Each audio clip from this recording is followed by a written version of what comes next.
हाँ, आ रही है आवाज। सावधान। ओम नमः सिद्धेभ्यः। ओम नमः सिद्धेभ्यः। ओम नमः सिद्धेभ्यः। नमो अरिहन्ताणं। नमो सिद्धाणं। नमो आर्याणं। नमो उवज्झायाणं। नमो लोय सहंवसाहुणम्। वन्दितु सर्वसिद्धे धुविमचलिमणोवमं गदिं पत्ते वोच्छामि समयपाहुड मिणमोऽसुधकेवलीं नमः समयसाराय स्वानुभूत्या च कासते चित्स्वभावाय भावाय सर्वभावान्तरच्छिदे। आचार्य श्री कुंद कुंद देव द्वारा रचित श्री समय सारजी परमागम। इसकी चर्चा भी आपकी कुछ दिनों पहले ही शुरू हुई है। अ, एक मिनट से पॉज क्यों हो गए? सभी को मेरी आवाज ठीक से आ रही है? हाँ, आ रही है। मेरे अच्छा, क्योंकि मुझे ऐसे आधी वीडियोस पॉज दिख रही हैं। मुझे वही लग रहा है कि मेरे कनेक्शन में कुछ इशू तो नहीं है। चलिए। हाँ, आपका आ, नेटवर्क शायद थोड़ा वीक होगा, लेकिन आवाज बराबर आ रही है। आवाज ठीक आ रही है। हाँ, वो वीडियो थोड़ी बहुत रुक जाए, कोई नहीं, आवाज प्रॉपर रहे तो ठीक है। हाँ। हाँ। हम्म। तो समय सार परमागम आचार्य कुंद कुंद देव द्वारा रचित और इस पर आचार्य अमृत चंद्र द्वारा लिखी गई टीका। इस टीका के मंगलाचरण की चर्चा आपकी छंद की हो गई है। फिर भावार्थ की चर्चा भी भाभी ही उसको ले लेंगी। अपन थोड़ी सी चर्चा दूसरे कलश की यहाँ पर करेंगे। ठीक है। कलश के शब्दार्थों की, उसके भावार्थ की, उसमें क्या निहितार्थ है, उसकी हम थोड़ी सी चर्चा करेंगे। देखिए, समयसार परमागम लिखा गया लगभग 2000 वर्ष पहले कुंद कुंद आचार्य के द्वारा। और परमागम लिखने का क्या प्रयोजन रहा? समयसार परमागम लिखने का क्या प्रयोजन रहा? कि मात्र एक प्रयोजन से आचार्य दिखा रहे हैं कि मुझे एक एकत्व विभक्त आत्मा दिखाना है। बस केवल और केवल एक ही प्रयोजन है कि मुझे जगत के जीवों को एकत्व विभक्त आत्मा दिखाना है। तो लिखने का जब ये प्रयोजन है कि हमें एकत्व विभक्त आत्मा दिखाना है, तो पढ़ने का क्या प्रयोजन होना चाहिए?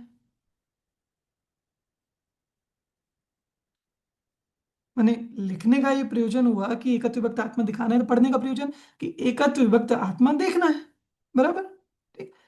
तो आचार्य कुंद कुंद ने एकत्व विभक्त आत्मा दिखाने के लिए इस चीज को लिखा, इस ग्रंथ को लिखा। तो हम एकत्व विभक्त आत्मा देखने के लिए इस ग्रंथ का स्वाध्याय करें, इस ग्रंथ को पढ़ें। और सच में इसकी ये हर एक गाथा से, हर एक टीका से, हर एक काव्य से हमारा बारंबार बारंबार प्रयत्न उधर ही होना चाहिए कि हम एकत्व विभक्त आत्मा को कैसे देखें, उसको कैसे समझें, स्वयं को कैसे जाने। बस एकमात्र जब हमने आप लोगों ने जयचंद्र जी छाबड़ा वाला मंगलाचरण भी पढ़ा होगा, हिंदी वाला पढ़ा था क्या? हाँ, पढ़ा था ना। तो इसमें कितनी सुंदर बात आई कि वो समय के उन्होंने बहुत प्रकार से बता दिए। और उसमें अंत में जीव ही समय है ये बता दिया। पर जीव नाम के समय में भी यहाँ क्या है? तामेजु सार बिन कर्म मत, शुद्ध जीव शुद्ध न कही। जीव तो प्रमाण का विषयभूत भी है कि जिसमें मोह राग द्वेष सहित विकारी अविकारी भाव सहित इत्यादि समस्त भावों से सहित परिणाम, उसको भी जीव कहा जाता है, जो प्रमाण का विषयभूत जीव है। तो बोले तामे जो सार बिन कर्म मन, उस जीव में भी। हाँ देखिए, स्क्रीन पर भी आ गया आपके। उस प्रमाण के विषयभूत जीव में भी शुद्ध न्याय का विषयभूत जो जीव है, कर्ममल के बिना जो शुद्ध जीव है, और उसको कहने वाला न्याय कौन सा है? शुद्ध न्याय। शुद्ध न्याय उसका कथन करता है, इस ग्रंथ माहि कथनी सबे समय सार बुध जन गहे। और इस पूरे ही ग्रंथ में कथनी, कथन वर्णन किस चीज का है? कि उसी एक शुद्ध जीव का है। तो पांचवी गाथा में भी आचार्य देव ने जो कहा कि मैं एकत्व विभक्त आत्मा दिखाऊंगा, और यहाँ भी जयचंद जी छाबड़ा उसी बात को कह रहे हैं कि यहाँ केवल जीव को दिखाने का प्रयोजन नहीं है, अपितु शुद्ध जीव को दिखाने का, शुद्ध जीव की दृष्टि कराने का, शुद्ध जीव की स्वीकृति कराने का प्रयोजन है। और देखिए अपन सब पढ़ रहे हैं, अब अपन क्या प्रयोजन लेकर यहाँ पर सोचेंगे कि इससे पहले और कोई ग्रंथ अपना चला होगा, वो पूरा हुआ होगा, ठीक। तो अपने को अभी समय सार शुरू किया है, तो समय सार पढ़ना है, समय सार फिर पूरा करना है। तो मैं- अपने से पूछना कि समय सार पढ़ना हमारा प्रयोजन है या फिर शुद्धात्मा को देखना हमारा प्रयोजन है? पुनः, ठीक। क्योंकि आप कहोगे बात एक ही तो है कि जब हम समय सार पढ़ेंगे तो शुद्धात्मा को देखेंगे, कि बात सही है आपकी। पर कई बार इस चीज में ऐसी अटक हो जाती है कि हम समय सार पढ़ रहे हैं, ग्रंथ पढ़ रहे हैं, तो हम जो वर्तमान में पढ़ रहे हैं उसका आनंद नहीं ले पाते। अरे अच्छा चलो, और क्या है, और क्या है आगे, और क्या है आगे, उसकी उसकी जिज्ञासा रहती है, वो जिज्ञासा बुरी नहीं है। पर जहां केवल ग्रंथ पढ़ने का प्रयोजन रहेगा, वहां संतुष्टि कब होगी? कि जब ग्रंथ आगे बढ़ता रहेगा, विषय आगे बढ़ता रहेगा, विषय पूरा हो जाएगा, तो ऐसा लगेगा कि हमने समय सारा का स्वाध्याय, वहां ऐसा लगेगा। पर जहां प्रयोजन शुद्धात्मा को देखने का रहेगा, वहां हम एक गाथा भी पढ़ रहे हैं, एक कलश भी पढ़ रहे हैं, हम हर एक गाथा में ये प्रयोजन साध रहे हैं कि मैं स्वयं को देखूं, मैं अपना स्वरूप देखूं, मैं इस भेद ज्ञान को पुष्ट करूं, मैं इस मिथ्यात्व को हीन करूं, समस्त कर्मों से रहित अपना स्वरूप देखूं, शुद्ध स्वरूप देखूं, बस ये प्रयोजन। पहली गाथा पढ़ी, हो गया प्रयोजन। दूसरी गाथा पढ़ी, हो गया प्रयोजन। तो भैया फिर तो ऐसे पूरा पढ़ेंगे नहीं, क्यों नहीं पढ़ोगे? हर एक गाथा से हम उसका पोषण करेंगे, उस निर्णय का, उस तत्व ज्ञान का पोषण करेंगे। इसलिए ये मत सोचना कि हम पूरा समय सार पढ़ेंगे तब हम जाके तत्व का निर्णय बनाएंगे।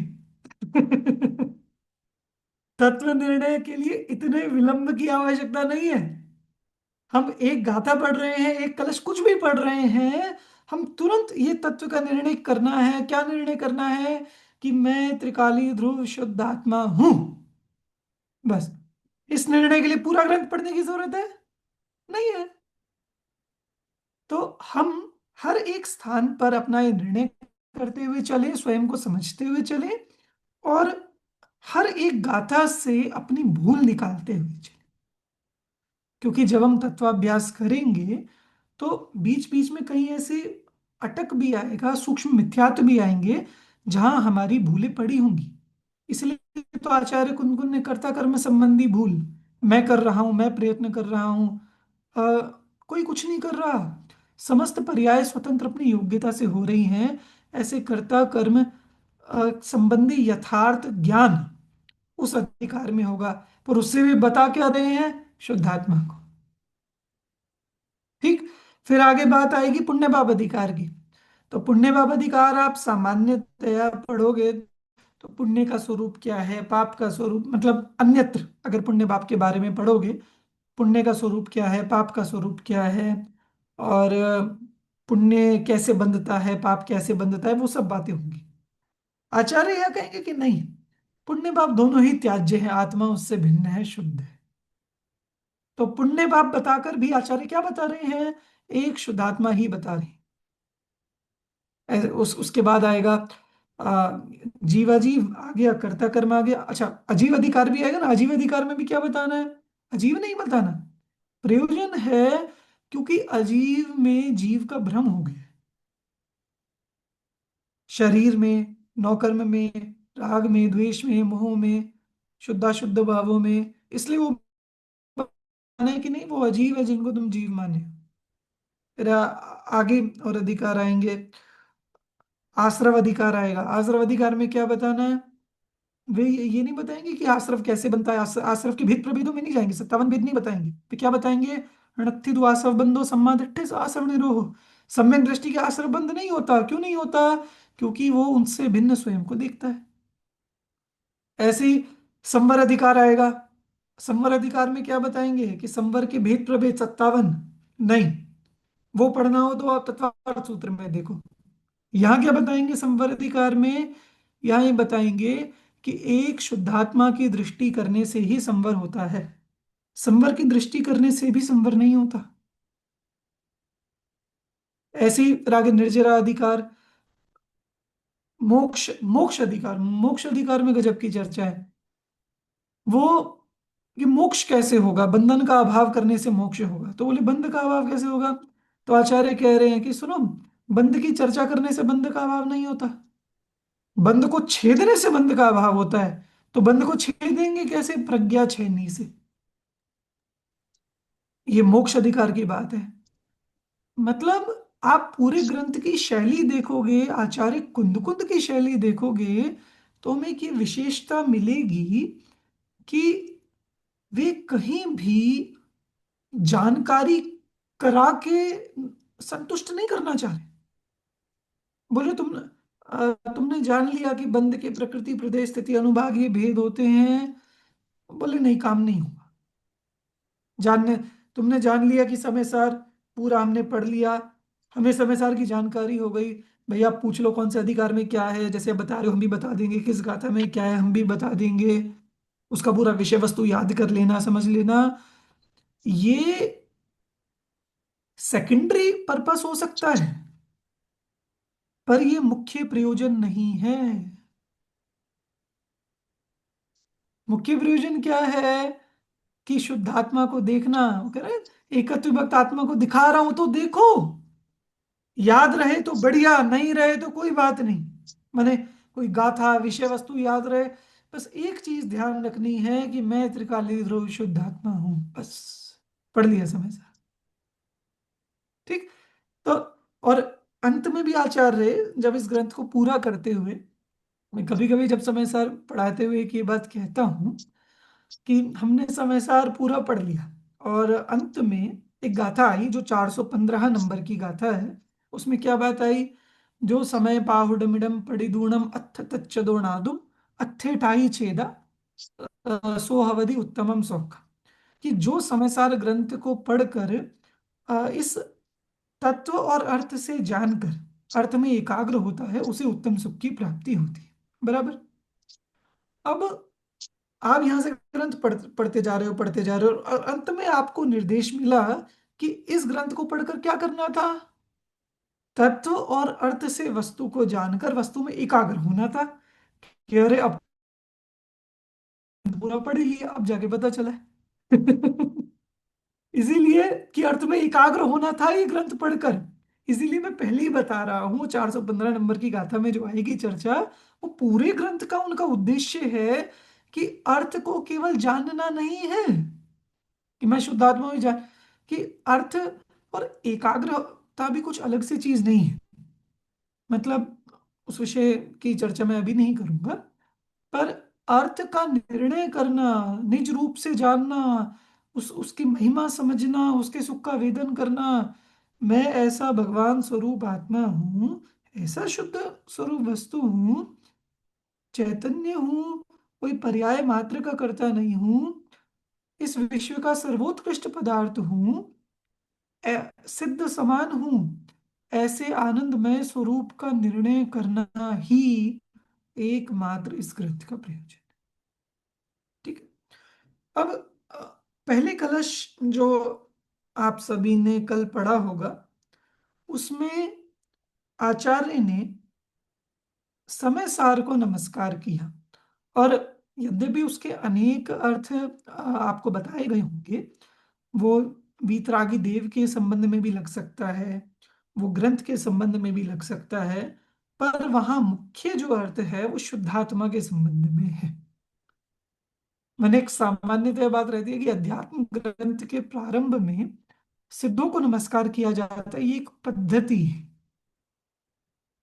मतलब आपको एक सामान्यतः दिखेगा, अध्यात्म ग्रंथ के प्रारंभ में सिद्धों को नमस्कार किया जाएगा। ठीक। अब जैसे आचार्य कुंद ने सिद्धों का स्मरण किया है। इसके अलावा आप देखेंगे इष्टोपदेश ग्रंथ अध्यात्म का, उसमें सिद्धों को नमस्कार किया गया है। योग सार ग्रंथ में सिद्धों का स्मरण किया गया है। मैंने एक पद्धति रही है कि जो भी अध्यात्म विषय ग्रंथ होगा उसमें प्रारंभ में मुख्य रूप से सिद्धों का स्मरण करना है। ठीक है। अब आचार्य देव, अमृत चंद्राचार्य, अब वे क्या कर रहे हैं? वे कह रहे हैं, वे और अध्यात्म को और आगे ले जा रहे हैं। वे बोले हाँ, सिद्धों का स्मरण आचार्य ने किया, आचार्य कुंद ने, सही है। वे कह रहे हैं कि शुद्धात्मा के स्मरण से ही मंगलाचरण होंगे। मतलब जहां हमें जाना है अंततः, अमृतचंद्र आचार्य शुरुआत ही वहां से कर रहे हैं। समझ रहे हैं? हाँ, हमें, क्योंकि हम सिद्धों से शुरुआत करें, फिर हम स्वरूप समझे, क्रमशः जाए समझ के। अमृतचंद्र आचार्य कह रहे हैं नहीं, इस शुद्धात्मा को नमस्कार हो, इस शुद्धात्मा स्वरूप को नमस्कार हो, कारण परमात्मा को नमस्कार हो, जो अपनी ही अनुभूति से प्रकाशित होता है, जो चैतन्य स्वभाव है, सत्ता रूप है, और समस्त पदार्थों को जानने के स्वभाव वाला है। ऐसे मैंने नमस्कार ही ऐसे शुद्धात्मा को किया, तो ये ग्रंथ के मंगलाचरण से ही उस स्वरूप की महिमा सच में ख्याल में आती है कि वो महिमा दिखाने के लिए उन्होंने मंगलाचरण में सिद्धों को भी skip कर दिया और शुद्धात्मा को नमस्कार ही पर किया। ठीक है। और बाकी देवशास्त्र गुरु संबंधी अर्थ भी वहां से लगाए जा सकते हैं, और वो अर्थ भी होते हैं, और मुख्य अर्थ ऐसा है। अब जैसे पिछले मंगलाचरण में शुद्धात्मा को कहो या देव को, जिनेन्द्र देव को नमस्कार कर लिया। अब अगला जो कलश है, इसमें आचार्य कह रहे हैं कि उनको सरस्वती को नमस्कार कर रहे हैं, जो जयचंद जी छाबड़ा कह रहे हैं। देखिए, आप देख सकते हैं ग्रंथ में कि अब सरस्वती को नमस्कार करते हैं। ठीक। सरस्वती को नमस्कार करते हैं, तो वो अपन पढ़ेंगे। देखिए, सरस्वती जो शब्द है वो अमृतचंद आचार्य ने नहीं डाला है, पर जयचंद जी छाबड़ा ने डाला है, और बिल्कुल योग्य शब्द है। आप लोगों को सरस्वती शब्द का मतलब मालूम है क्या? सरस्वती किसी को मालूम है तो हैंड रेज कर सकते हैं।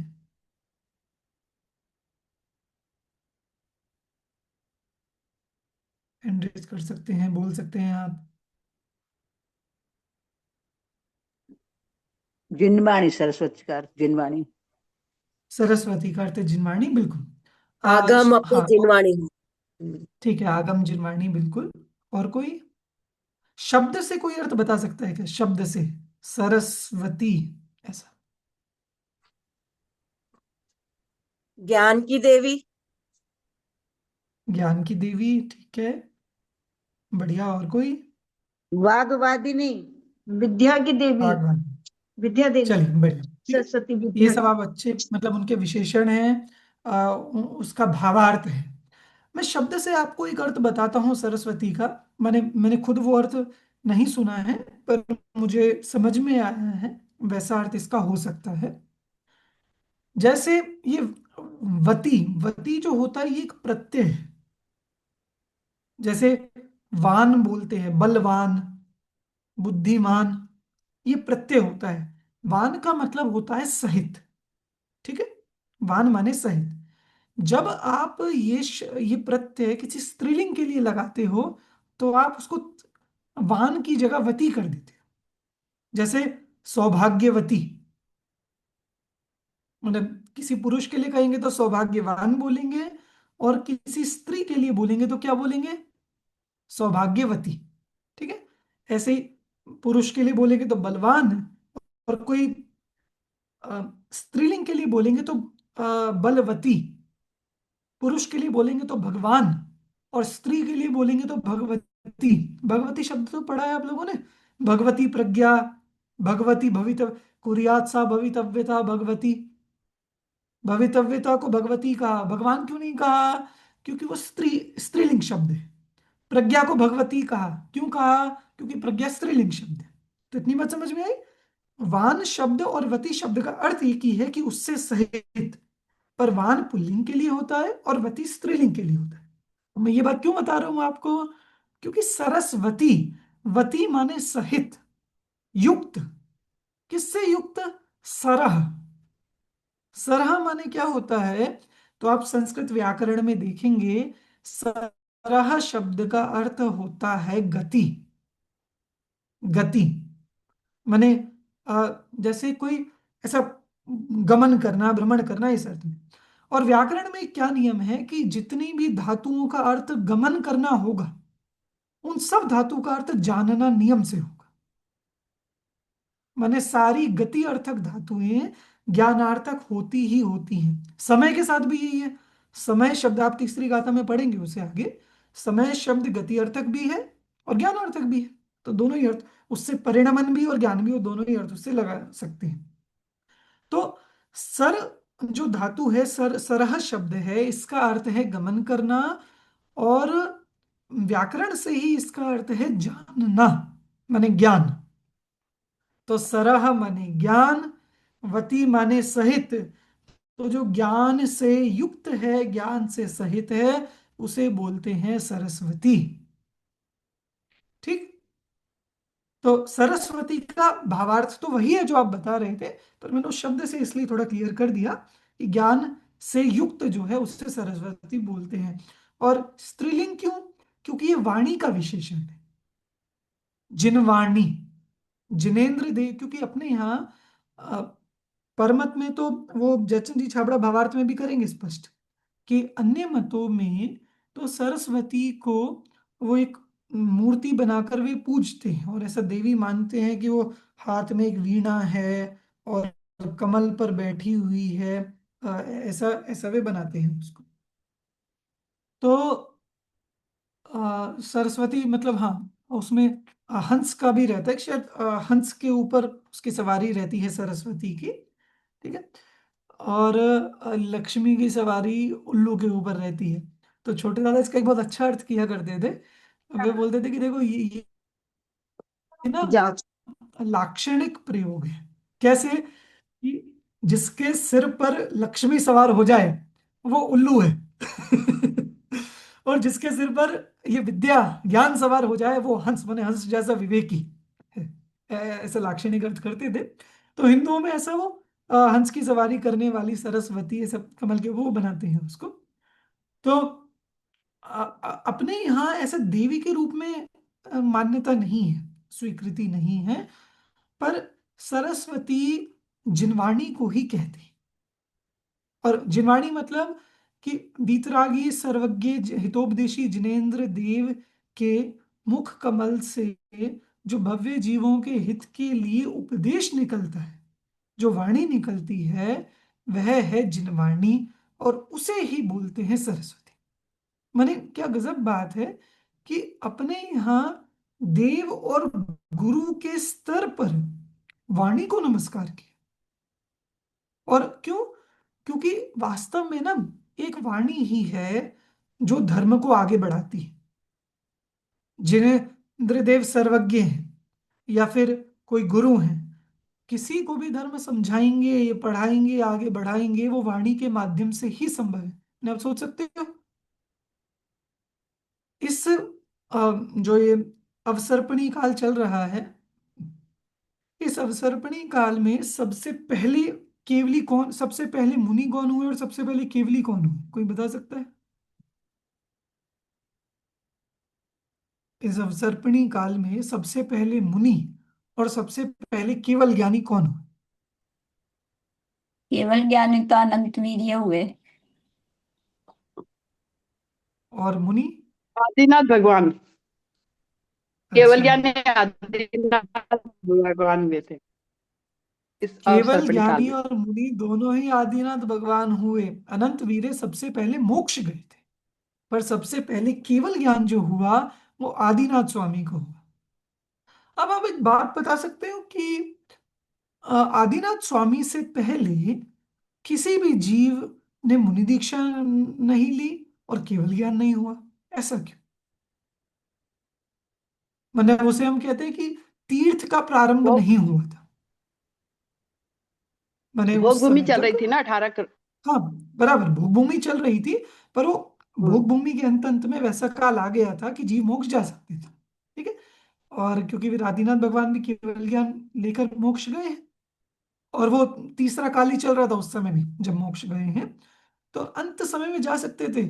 पर तीर्थ की प्रवृत्ति, तीर्थ मतलब क्या होता है कि भगवान को जब तक केवल ज्ञान नहीं होगा तब तक तीर्थ की प्रवृत्ति नहीं होगी, माने उपदेश नहीं होगा। और जब तक उपदेश नहीं होगा, तीर्थ की प्रवृत्ति नहीं होगी, तब तक जीव मोक्ष मार्ग को समझेंगे नहीं, और तब तक जीव मोक्ष नहीं जा सके। ये महिमा है जिनवाणी की, सरस्वती देवी की। आप समझ रहे हो कि ये जो अपन अभी सरस्वती देवी का पढ़ेंगे श्लोक, कि सरस्वती को देव और गुरु के समान इतना महत्वशाली क्यों बताया? क्योंकि अब जो तो बीच बीच में तीर्थ का विच्छेद हुआ है, पता होगा। पहले से 9वें तीर्थंकर तक लगातार चला है, फिर 9वें तीर्थंकर से 16वें तीर्थंकर तक हर तीर्थंकर में तीर्थ का विच्छेद हुआ है, हर तीर्थंकर के बाद, और 16वें तीर्थंकर से फिर लगातार चला है। ठीक? तो तीर्थ का विच्छेद माने क्या? कि ये उपदेश, ये जिनवाणी, अगर किसी काल में साक्षात जिनेन्द्र देव भी नहीं है, किसी काल में गुरु भी नहीं है, तो और जिनवाणी अकेली है, तो भी मोक्ष मार्ग चलता रहेगा, तीर्थ चलता रहेगा। इस दुषम भीषण काल में जिन देव का जब हो विरह, तब मात सम उपकार करते शास्त्र ही आधार। तो सच में अगर किसी काल में आप समझो जिनेन्द्र देव होंगे तो खिरेगा ही, खैर, पर अगर उपदेश जब तक नहीं होगा तब तक तीर्थ का प्रवर्तन नहीं होगा, मोक्ष मार्ग पता नहीं चलेगा। इसीलिए आज तक जितने जीवों को मोक्ष मार्ग मिला है, देशना मिली है, मतलब सम्यक दर्शन हुआ है, मोक्ष मार्ग में आगे बढ़े, मोक्ष गए हैं, कोई भी उपदेश सुने बिना, देशना के बिना, जिनवाणी सुने बिना नहीं गए, और उससे ही जीव मोक्ष मार्ग में लगे हैं। भले ही कोई निसर्गज कर रहा हो तो अनुभव में पूर्व का संस्कार आ जाए, पर उस जीव ने कहीं ना कहीं जिनवाणी तत्वोपदेश सुना ही सुना है, उसके बिना कोई नहीं जा सकता मोक्ष। इसीलिए इस जिनवाणी का, सरस्वती का इतना महत्व है कि जिनेन्द्र देव के समान इसे पूजा, जिनवाणी को। बात आई समझ में? आइए हम श्लोक देखते हैं। अम्बितचंद आचार्य ने जिस प्रकार नमस्कार किया है जिनवाणी माता को, श्लोक की मैं आधी आधी पंक्ति बुलवाता हूं, आप सब लोग बोलिए। हाँ देखिए, स्क्रीन पर भी आपके सामने आ गया, ग्रंथ भी होंगे आपके पास। अनंत धर्मणस्तत्वम् अनन्तधर्मणस्तत्त्वम् पश्यन्ति प्रत्यगात्मनः पश्यन्ति प्रत्यगात्मनः अनेकान्तमयी मूर्तिर् अनेकान्तमयी मूर्तिर् नित्यमेव प्रकाशताम्। नित्यमेव प्रकाशिताम्। ठीक है, एक बार आप सभी पूरा श्लोक पढ़िए मेरी तरफ से, बोलिए। अनन्तधर्मणस्तत्त्वं पश्यन्ति प्रत्यगात्मनः अनेकान्तमयी मूर्तिर्नित्यमेव प्रकाशिताम्। देखिए, पहले हम श्लोक के एक एक शब्द का अर्थ देखते हैं, श्लोक से ही देखते हैं अभी अर्थ, फिर हम नीचे उसका श्लोकार्थ और भावार्थ देख लेंगे। देखिए, सबसे पहले देखिए, जब भी अपन कोई संस्कृत का श्लोक पढ़ रहे हैं, जब भी, तो एक पहली चीज रहती है कि कुछ होते हैं विशेषण, ठीक है, और कुछ होते हैं सीधा क्रियापद, कि वे क्या कहेंगे कि जिनवाणी जयवंत वर्ते, ठीक है। अब वो जिनवाणी कैसी है, बाकी बातें उसका विशेषण होंगी, ठीक है ना। जैसे किसी श्लोक में कहेंगे भगवान भगवान महावीर आ, हमारे नयन पदगामी हो, उसमें कहा महावीर अष्टक में। अब ऊपर की जितनी 3 लाइनें वो क्या है, भगवान महावीर की विशेषता है, भगवान महावीर का विशेषण, बराबर। तो इसीलिए श्लोक में जब भी आप देखो, सबसे पहले मूल बात देखो कि कहना क्या चाहते हैं, मूल बात क्या है, और फिर उसके विशेषण। यहां हम देख लें, प्रकाशताम, क्रियापद है प्रकाशताम, माने प्रकाशित रहे, प्रकाशित होवे, ऐसा, ठीक है। क्या प्रकाशित होवे, अनेकांतमयी मूर्ति ही, अनेकांतमय मूर्ति वो नित्य ही प्रकाशित होवे, ठीक। इतना मूल बात है जो कहना चाहते हैं। अब बाकी सब क्या है, ऊपर वाली लाइन अनेकांतमयी मूर्ति का विशेषण है, और नीचे जो एक शब्द है वो प्रकाशताम का विशेषण है। तो प्रकाशताम माने प्रकाशित होवे, कैसे प्रकाशित होवे, नित्यमेव प्रकाशताम, नित्य ही प्रकाशित होवे, ठीक। और अनेकांतमयी मूर्ति कैसी है, तो फिर उसका जो ऊपर पूरी पंक्ति बताई, अनंत धर्मण तत्वम पश्यन्ति प्रत्यगात्मन, वो पूरा बताया, ठीक है। तो मूल बात इसमें इतनी है कि अनेकांतमयी मूर्ति वो नित्य ही प्रकाशित होवे, ये भावना भाई।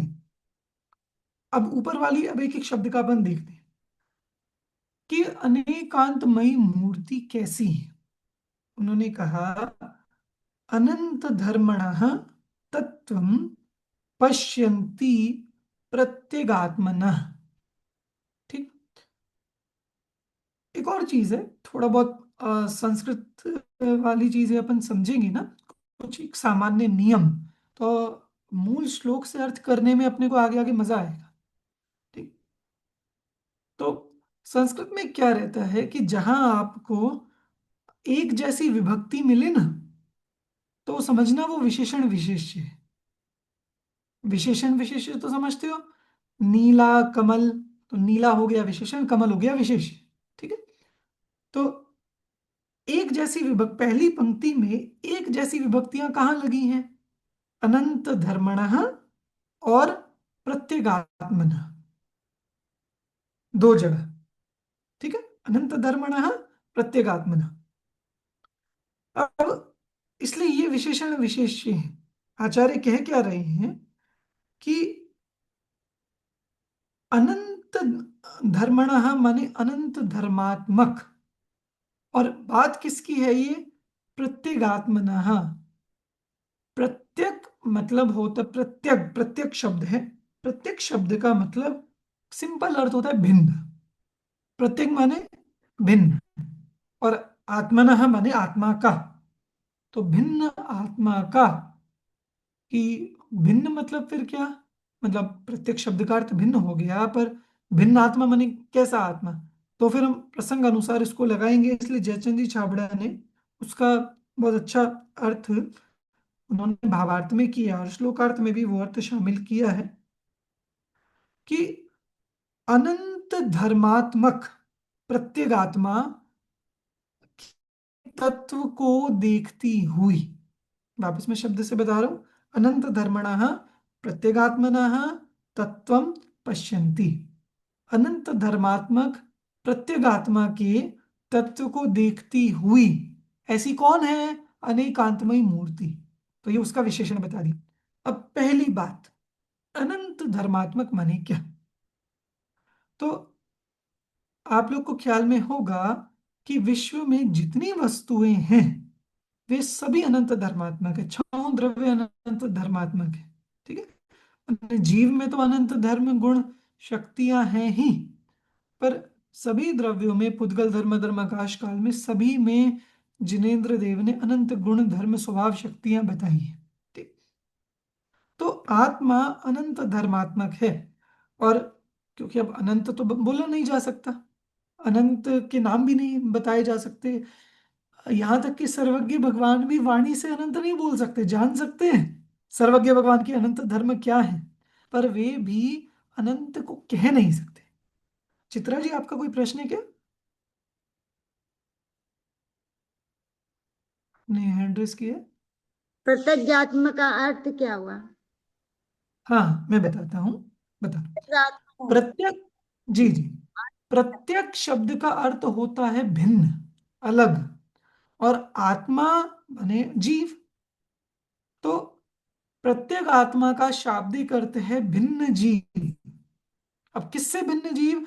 तो फिर आगे बताएंगे, परद्रव्य से, परद्रव्य के भावों से और अपने विकारी भावों से, इनसे भिन्न जो शुद्ध जीव है वो है प्रत्येक आत्मा। ठीक है, शाब्दिक अर्थ है इसका प्रत्येक का भिन्न, और आत्मा बने स्वरूप। ठीक। अब मैं क्या बता रहा था कि अनंत धर्मात्मक, अनंत धर्म वस्तु के होते हैं, उन्हें सर्वज्ञ भगवान ज्ञान से तो जानते हैं, पर वे भी उसको वाणी से कहने में समर्थ नहीं है। और कदाचित उनकी वाणी में आ भी जाए तो भी समझने की सामर्थ्य किसकी है? माने अवधि मना पर यह ज्ञान भी असंख्यात तक को विषय कर सकता है। गणधरों को मना पर यह ज्ञान होता है, वो भी असंख्यात को विषय कर सकता है, अनंत को नहीं जान सकता। अनंत को केवल और केवल केवल ज्ञान ही जान सकता। इसलिए तो उसमें आता है अपूर्व अवसर में, जो पद झल के श्री जिनवर के ज्ञान में, कह ना सके पर वे भी श्री भगवान जब, उस स्वरूप को अन्य वचन से क्या कहें, अनुभव गोचर मात्र रहा वह ज्ञान जो। तो अनंत धर्मात्मक वस्तु, और क्योंकि हमें अनंत तो मालूम नहीं है, तो पर अमृतचंद्र आचार्य ने 47 फिर भी बहुत विस्तार से इस समय सार के अंत में परिशिष्ट में बताए। तो वहां से अपने को ख्याल में आता है कि अपने में ऐसे अनंत गुण धर्म शक्ति है, और ये हमारी निधि है। ठीक। तो अनंत धर्मात्मक ऐसा कौन? प्रत्यगात्मा। प्रत्यक शब्द का अर्थ हो गया भिन्न। ठीक है, भिन्न माने किससे भिन्न? कि जब आप शुद्ध आत्मा की बात कर रहे हो, शुद्ध स्वरूप की बात कर रहे हो, तो उसमें कोई भी मिलावट नहीं चलेगी। और देखो क्या गजब बात है। मेरे को एक बात ख्याल में आई, आपको बताता हूँ। मैं इसी कलश में ही, इसी कलश से ही संबंधित, होता क्या है कि आपको देव शास्त्र गुरु को नमस्कार करना है, ठीक है, पर उनके लिए आप जो विशेषणों का प्रयोग करोगे, वो विशेषण ऐसे होंगे जो आपके ग्रंथ की विषय वस्तु से संबंधित।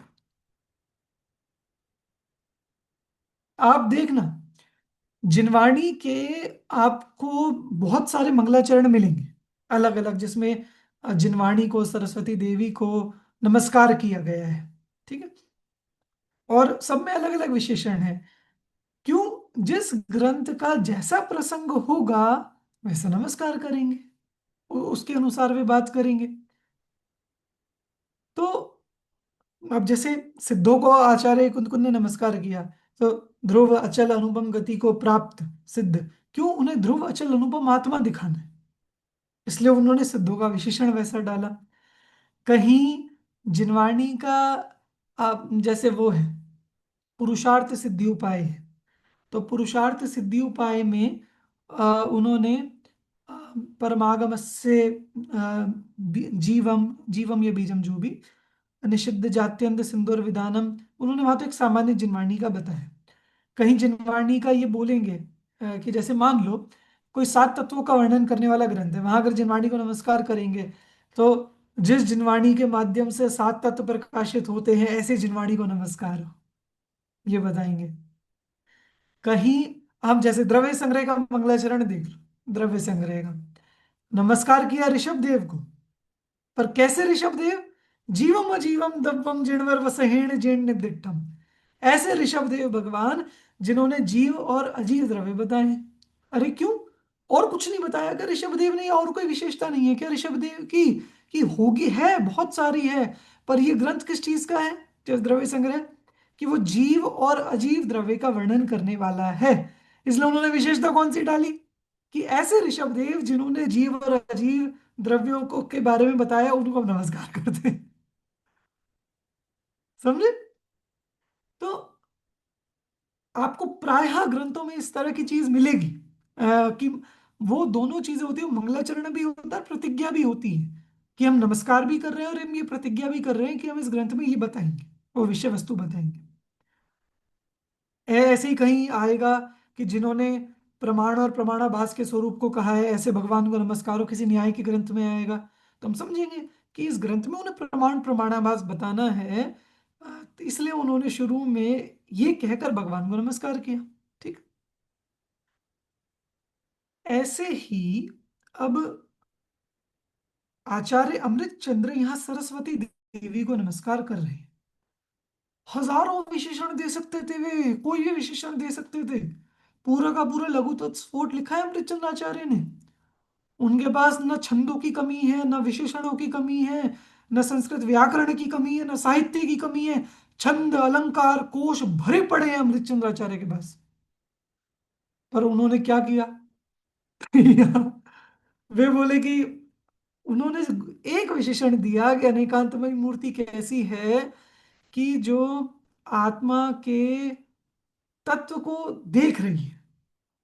बस, तत्व माने स्वरूप, तत्व माने स्वभाव, तत्व माने उसका सार, जो मूल वस्तु है। तो अच्छा, और कैसा आत्मा?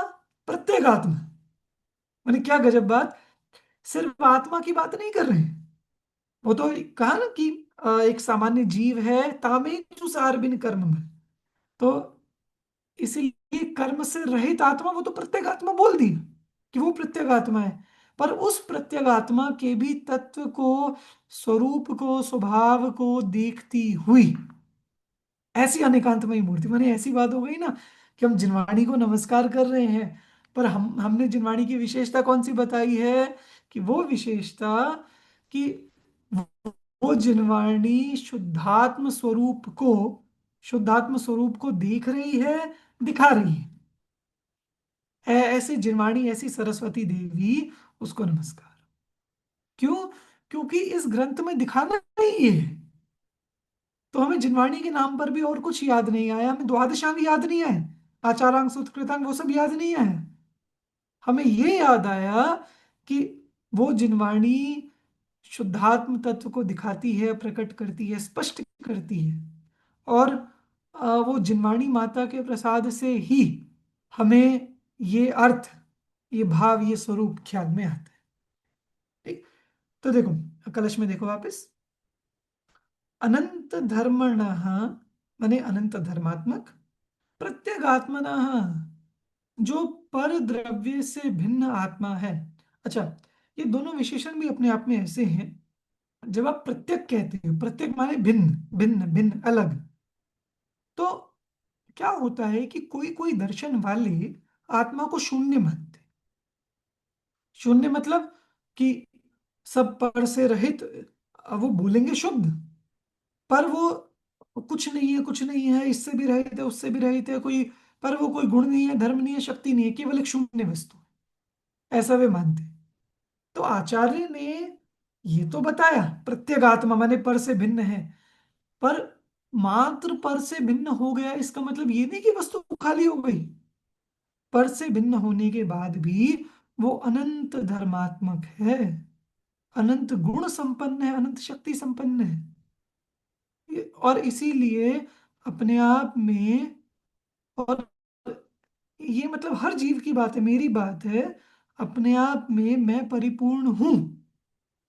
मुझे किसी पर की आवश्यकता नहीं है, किसी अन्य की जरूरत नहीं है। अभी आप लोगों ने पढ़ा होगा बड़े पंडित साहब का एक बहुत सुंदर भजन, जो भी कुछ समय पहले ही रिकॉर्ड होकर आया है ना, है किसी की जरूरत मुझे अब नहीं, मेरे अपने ही घर में मिलन होएगा। कि मैं अपने आप में परिपूर्ण हूं, मुझे, मेरे अनंत गुण, अनंत धर्म, अनंत शक्तियां सब मुझ में है।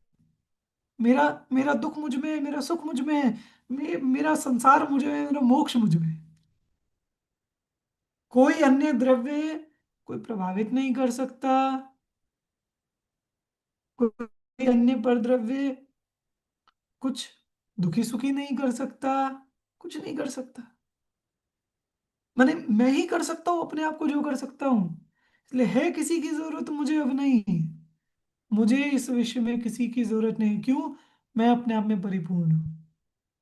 मैंने द्रव्य दृष्टि से तो मैं परिपूर्ण हूं ही, उसमें तो मोक्ष तक नहीं होना, सम्यक दर्शन तक नहीं होना, पर पर्यायार्थक से भी बात करो, मैं तब भी परिपूर्ण हूं, क्योंकि पर्याय की भी जो कमी है, जो अशुद्धता है, वो भी स्वाश्रय से ही जाएगी। बड़े बहन साहब बहुत सुंदर इस संबंध में कहते थे कि स्वभाव में तो कोई कमी है ही नहीं, स्वभाव में तो कोई कमी है ही नहीं, पर्याय में भी ऐसी कोई कमी नहीं है जो पराश्रय से दूर हो, जो दूसरे की सहायता से दूर हो, अन्य किसी से दूर हो। इसीलिए वो अवस्था भी अपने आप में परिपूर्ण है, समर्थ है। वो परिपूर्ण होने के लिए वो अवस्था खुद ही समर्थ है, बस स्वभाव का आश्रय चाहिए। तो इसलिए कह दिया अनंत धर्मणा, माने प्रत्येक आत्मा जो पर से भिन्न आत्म तत्व है, आत्म स्वरूप है, और अपने आप में अनंत धर्मात्मक है, उसका तत्व। चलो, अब तत्व क्या है? तत्व का शाब्दिक अर्थ आप लोगों ने को मालूम होगा, कोई मुझे बताएगा तत्व का शाब्दिक अर्थ?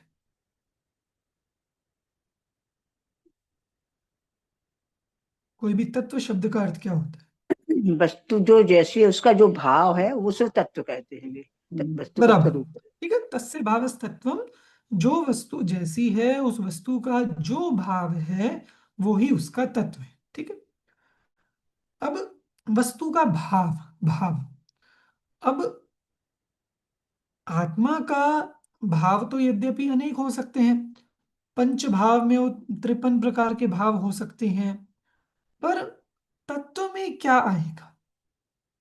तत्व का मतलब एक कहते हैं सार उस वस्तु का, कि जैसे कोई व्यक्ति आके कुछ बहुत सारी बातें बोले हमें, तो हम उससे अंततः ये पूछते हैं ना कि कहना क्या चाहते हो, प्रयोजन क्या है, पर्पस क्या है तुम्हारा, मतलब तुम्हारे कहने का सार क्या है, ठीक है।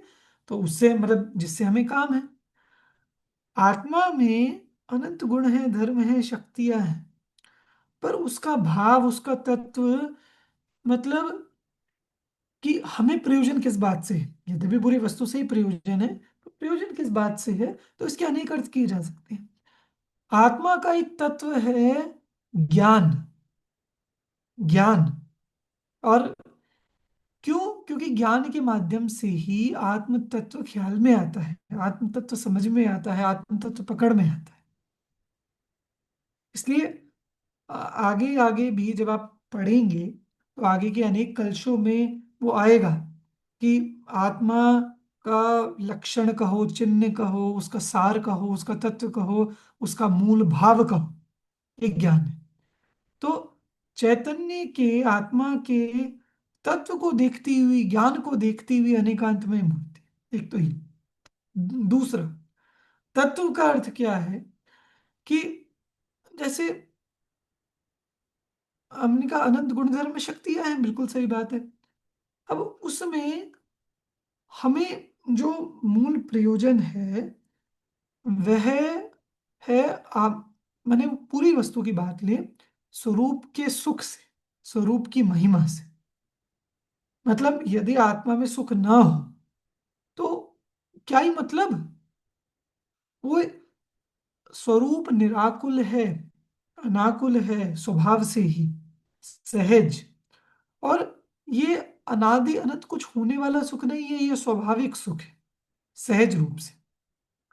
और कैसा सुख है कि जो विश्व की सर्वोत्कृष्टता दिखाता है, अपने आप में परिपूर्णता दिखाता है, कि मेरे कहीं भी हीनता नहीं होती, किसी भी पर्याय से वस्तु की हीनता नहीं होती, किसी भी पर्याय से वस्तु में बढ़ता नहीं है, तो पूरे विश्व की महिमा खत्म हो जाती है और केवल शुद्धात्मा की महिमा रहती है। माने सच में सम्यक दर्शन और कुछ नहीं है, अपनी महिमा समझने का नाम ही सम्यक दर्शन।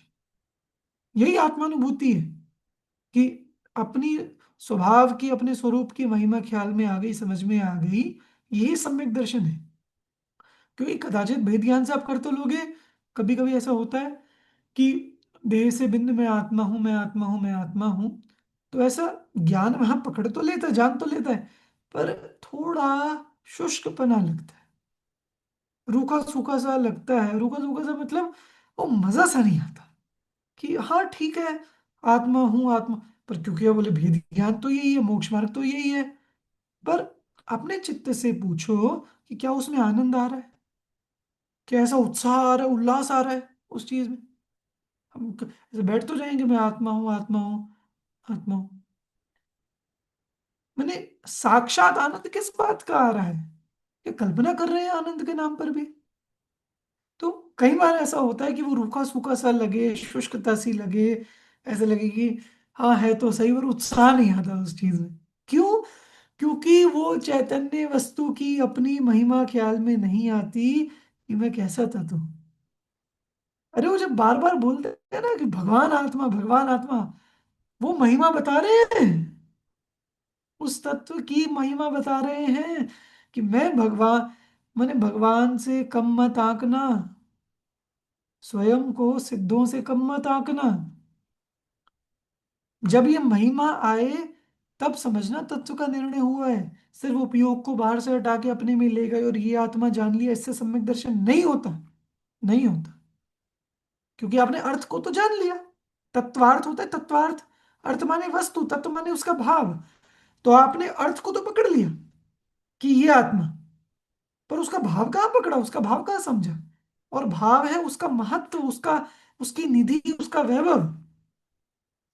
जैसे कोई 5-7 साल के बच्चे को सोने की अंगूठी आप पकड़ा, उसे पता है क्या है, क्या है, नहीं पता, ठीक है, पर आप उसे याद करवा दो कि बेटा ये सोने की अंगूठी है, सोने की, सोने की, ठीक है, 2-4 बार सुनकर वो खुद बोलने लग जाएगा, सोने की अंगूठी है, सोने की अंगूठी है, सोने की अंगूठी है।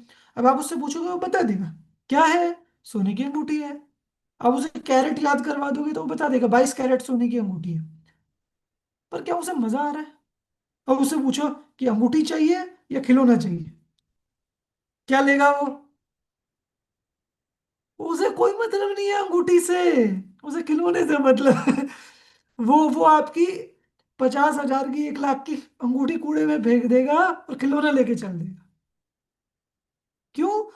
क्योंकि उसे महिमा, वो सोना वो बोल तो रहा है, कह रहा है, पर उसे अंदर से कीमत नहीं। सोचना, कहीं हम भी आत्मा को ऐसे तो नहीं पकड़ रहे कि मैं आत्मा, मैं आत्मा। क्यों? पहले तो हमें पता ही नहीं था कि मैं शरीर से भिन्न आत्मा हूं, पर अब ये शास्त्र में पढ़कर और देव गुरुओं से सुनकर हमें ये बात समझ में आ गई कि मैं कौन हूँ, आत्मा हूँ, मैं आत्मा हूँ। तो कोई पूछेगा मैं कौन, मैं आत्मा, मैं कौन, मैं आत्मा, तो हम ये बोलने तो लगे हैं कि मैं आत्मा हूँ, बच्चे के जैसे बोलने लगे हैं, और कहा है कि ये मैं आत्मा हूँ, ये ज्ञान में आत्मा हूँ, पर फिर हमें आत्मा को छोड़ के महिमा विषय कषायों की क्यों आ रही? आत्मा को छोड़ के पैसे, कोई पैसा धनवान हो उसकी महिमा क्यों आ रही है? कोई लोक में ज्यादा प्रतिष्ठा वाला हो, पद वाला हो, सम्मान वाला हो, उसकी क्यों महिमा आ रही है? ये बच्चे वाली हालत है बिल्कुल। क्यों बोल रहे हैं कि मैं आत्मा, मैं आत्मा, मैं आत्मा, और कीमत वहां आ रही है। किसी का बहुत क्षय उपशम बढ़ जाए उसकी महिमा आ रही है, किसी की जरा सी ख्याति बढ़ जाए उसकी महिमा आ रही है, स्वरूप की महिमा कहाँ आई? और माने ऐसी स्थिति है कि जो स्वरूप के बताने वाले, उनकी भी महिमा हमें इस बात से आती है कि अरे इतने लोग सुनते हैं उनको, उनके इतने फॉलोअर्स है और उनकी इतनी प्रतिष्ठा है, देश में जानते हैं, विदेश में जानते हैं, सब जानते हैं उनको। वहां भी हमें आत्मा की महिमा नहीं आ रही, आत्मा आत्मा के जानने वाले की महिमा नहीं आ रही, हमें बाहर के कर्मोदयों की महिमा आ रही, कर्मोदयों की। आप लोगों का कर्म कांड का भी विषय है, मैं वो नहीं ले रहा हूँ वो विषय, ठीक है। पर क्योंकि आप लोग उसे पढ़ते हो साथ में, तो प्रसंग आया तो बताता हूँ कि बाकी सब विशेष तो आपको भाभी पढ़ाती हैं, बताती हैं।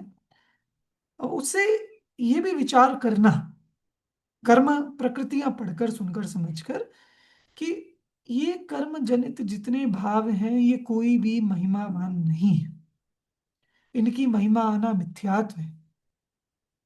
हम बोलते हैं धन्य जनेश्वर देव तुम नाशे कर्म जो आठ, आपने आठों कर्मों को नष्ट कर दिया है इसलिए आप धन्य हो।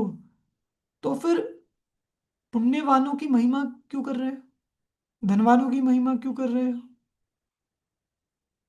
सोचो ना, या तो आप जिनेंद्र देव से झूठ बोल रहे हो या वो धनवान से झूठ बोल रहे हो, दोनों चीजें तो नहीं हो सकती। इसीलिए मतलब ये विचारने के लिए कुछ बातें बता रहा हूं, अपने चित्त से विचारना कि अगर हमें धन की, वैभव की, मतलब बाह्य जड़ वैभव की, पुण्योदय की, और किसी की प्रतिष्ठा की, इन चीजों की महिमा, किसी के क्षोभम ज्ञान की, इन चीजों की महिमा आती है, तो हमें स्वरूप की, अच्छा, और ये महिमा कदाचित, हालांकि बाहर की तो आएगी ही नहीं, ज्ञान वगैरह की महिमा अलग बात है, पर स्वरूप की महिमा से बढ़कर किसी की महिमा नहीं आएगी, मैं ये बता रहा हूं। सबसे पहले और सबसे ऊर्ध्व अगर किसी की महिमा आएगी तो केवल और केवल स्वभाव की, कि इसके आगे पूरा विश्व चूल्हे में जाए, ऐसी महिमा है, इससे बढ़कर कुछ नहीं है। ये है मेरा तत्व, अनंत धर्मणः प्रत्यगात्मनः तत्वम, ये, मैंने आप समझे? इसलिए वो बच्चे जैसी हालत हो तो विचारना इस पर कि मैं आत्मा हूं, ये कर तो रहे हैं, पर एक हर समय वैसा आनंद, उत्साह, कि जैसे किसी, कोई व्यक्ति, कोई कोई युवा, और वो परीक्षा देके आईएएस बन जाए, तो उसको एक हर समय आईएएस बनने की ठसक रहती है ना, एक बड़प्पन रहता है, मैं आईएएस हूं, भले ही वो खा रहा हो, पी रहा हो, सो रहा हो, उठ रहा हो, बैठ रहा हो, कुछ कर रहा हो, पर उसको एक रहती है, मैं आईएएस हूं, सोचे नहीं, बोले नहीं, तब भी मैं भगवान हूं, मैं सिद्ध समान हूं, ऐसा बड़प्पन, ऐसी ठसक, ये महिमा हर समय रहना, इसका नाम है सम्यक दर्शन। यही समय सार का साध्य है। इसलिए एक पंक्ति में बोल दिया अनंत धर्म, कि देखो क्या गजब बात है कि वो अनेकांतमयी मूर्ति, वो ज्ञान रूप और वचन रूप दोनों, वो मूर्ति अनंत धर्म को जानती है, आत्मा के अनंत धर्मों को जानती है, फिर भी देख किसको रही है? तत्व को, अनंत धर्मात्मक वस्तु। तो जानती है अनंत धर्मों की कि वस्तु अनंत धर्मात्मक है, फिर भी फोकस, ध्यान कहां पर केंद्रित हो गया? उसके तत्व पर।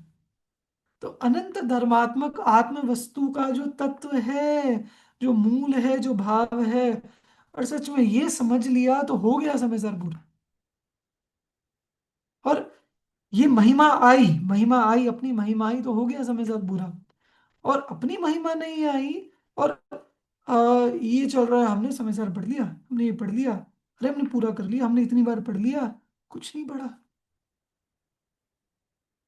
ये इसलिए बता रहा हूं, साधन है समय सार, और समय सार पढ़ना बहुत महान सौभाग्य की बात है। पढ़ने पढ़ का अवसर मिलना सौभाग्य की बात है, पढ़ाने वाले मिलना कठिन बात है। ये चर्चा का अवसर मिलना ही दुर्लभ है। तो इसलिए ये ग्रंथ पढ़ना, इसका अध्ययन अध्यापन बहुत महत्व की बात है। जो पढ़ते ही नहीं वो तो और कहाँ पढ़े हैं, उनकी तो बात ही नहीं। पर जो पढ़ रहे हैं उनके लिए है कि केवल इसके पढ़ने में खुश मत हो जाए, महिमा केवल और केवल एक स्वभाव की आनी चाहिए। इसलिए अनंत धर्मात्मक स्वरूप को, आत्मा के स्वरूप को, उसके तत्व को, मूल भाव को पश्यंती, पश्यंती मतलब है देखती हुई, देख रही है, देख रही है, जान रही है। मैंने ये जो अनेकांतमय मूर्ति है ना, ज्ञान जो है, ज्ञानात्मक मूर्ति है, वचनात्मक मूर्ति, दोनों रूप से आप लगा सकते हो। क्योंकि जो नए होते हैं, नए ज्ञानात्मक भी होते हैं और वचनात्मक भी होते हैं। तो जब हम वस्तु को जान रहे हैं तो वो ज्ञान मूर्ति है, और जब वस्तु का प्रतिपादन कर रहे हैं वो वचनात्मक मूर्ति। भगवान का जो केवल ज्ञान है, प्रमाण है, वो ज्ञानात्मक मूर्ति है, और जो वचन है वो वचनात्मक मूर्ति है। ठीक। तो इसलिए उन्होंने ज्ञान को भी नमस्कार किया, उस केवल ज्ञान को, उस सम्यक ज्ञान को, सम्यक ज्ञान को नमस्कार किया जो तत्व को सही रूप में जान रहा है, और उस वाणी को भी नमस्कार किया जो उस तत्व का सम्यक रूप से प्रतिपादन कर रही है। इसलिए कहा ऐसी अनेकांतमयी मूर्ति, मूर्ति माने ज्ञान मूर्ति कहते हैं। मूर्ति अपने हम ऐसे अलग से नहीं होता, पर उसका जो स्वरूप है, ऐसे स्वरूप सहित जो अनेकांत है, अनेकांतमयी मूर्ति है, वो नित्यमेव प्रकाशिताम, नित्य ही प्रकाशित होवे, प्रकाशित रहे। प्रकाशित रहे मतलब कि देखो, प्रकाशित रहने का एक अर्थ ये होता है कि जिनवाणी चलती रहे, जिन धर्म चलता रहे, कि भले ही तो जिन शासन जीवंत रहना चाहिए, जयवंत रहना चाहिए, भले ही वो देह जाए तो भले जिन धर्म रहना चाहिए, हम जिन धर्म की रख, बराबर। जिन धर्म माने क्या?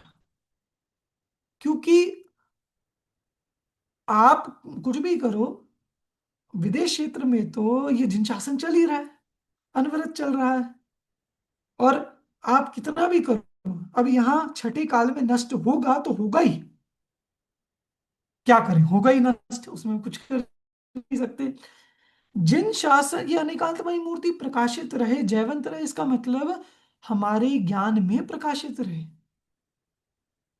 वहां तो नित्य प्रकाशित है ही, केवल ज्ञानी के ज्ञान में, उसकी चिंता मत करो, पर ये अपने ज्ञान में ये सम्यक ज्ञान प्रकाशित रहे, सम्यक ज्ञान अपना ऊर्ध रहे।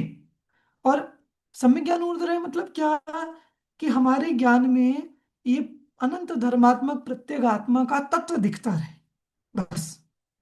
पुनः इसके अपने ज्ञान में अनंत धर्मात्मक आत्मा का जो मूल तत्व है वो अपने ज्ञान में दिखता रहे, वो नाम है कि अनेकांतमयी मूर्ति जो सम्यक ज्ञान है, ये नित्य ही प्रकाशित रहे। ठीक। इस तरह अमृतचंद्र आचार्य ने इस कलश के माध्यम से अनंत धर्मात्मक आत्म तत्व को देखती हुई जो अनेकांतमयी मूर्ति है, उसके प्रकाशित रहने की भावना भाई है, इस प्रकार उसे नमस्कार किया है। इतनी चर्चा करके अपन अभी की कक्षा यहीं पूरी करते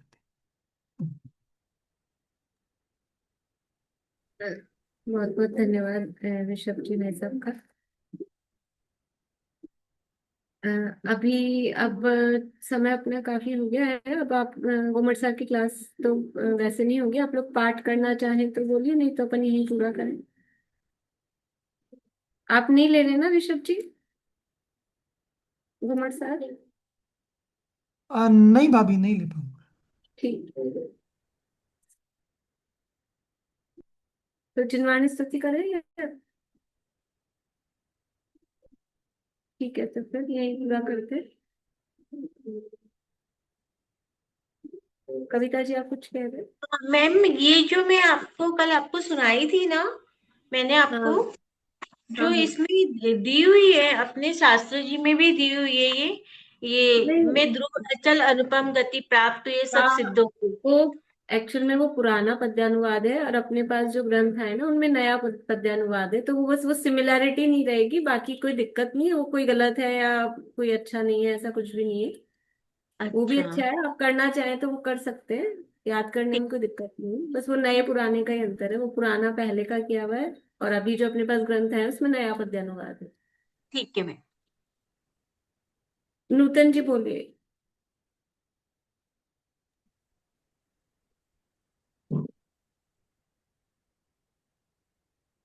अब तो रहूं निर्जन वनों में गुरुजनों के संग, शुद्धात्मा के ध्यान में हो परिणति असंग, निज भाव में ही लीन हो मेटूं जगत फेरी, निर्गंतता की भावना अब हो सफल मेरी, बीते अहो आराधना में हर घड़ी में